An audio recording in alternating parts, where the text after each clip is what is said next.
മഴ കനത്തതോടെ ദേശീയപാത 85-ൽ നേര്യമംഗലം മുതൽ മൂന്നാർ വരെയുള്ള ഭാഗം മണ്ണിടിച്ചിലിന്റെയും മരം വീഴ്ചയുടെയും ഭീഷണിയിൽ.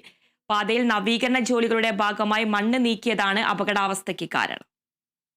ഇത്തവണ മഴ കനത്ത ശേഷം ഏറ്റവും അധികം മരങ്ങൾ നിലംപതിച്ചതും മണ്ണിടിച്ചിലുണ്ടായതുമായ ഇടങ്ങളിലൊന്നാണ് ദേശീയപാത 85ന്റെ ഭാഗമായ നേര്യമംഗലം മുതൽ മൂന്നാർ വരെയുള്ള ഭാഗം. മഴക്കാലം ആരംഭിച്ചതോടെ ഭീതിയോടെ മാത്രമേ ഇതുവഴി യാത്ര ചെയ്യാനാകൂ. നവീകരണ ജോലികളുടെ ഭാഗമായി മണ്ണ് നീക്കിയതാണ് മണ്ണിടിച്ചിലിനും അടിക്കടിയുള്ള മരം വീഴ്ചയ്ക്കും കാരണം. കഴിഞ്ഞ മഴക്കാലത്തും സ്ഥിതി സമാനമായിരുന്നു.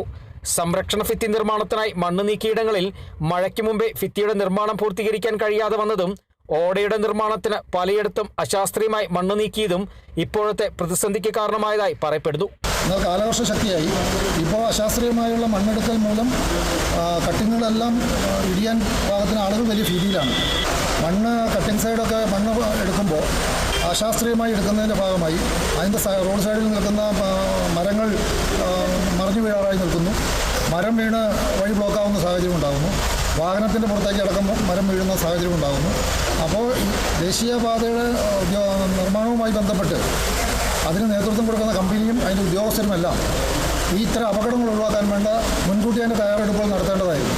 നേര്യമംഗലം വനമേഖലയിൽ മണ്ണ് നീക്കിയ നിരവധിയിടങ്ങളിൽ റോഡിലേക്ക് പതിക്കാവുന്ന വിധം വലിയ മരങ്ങൾ നിൽപ്പുണ്ട്. മൂന്നാർ വരെ ഇതാണ് അവസ്ഥ. മണ്ണ് നീക്കിയ പലയിടങ്ങളിലും ഭീമാകരമായ തിട്ടരൂപം കണ്ടു. അവയുടെ മുകളിലുള്ള വീടുകൾ പലതും അപകടാവസ്ഥയിലാണ്.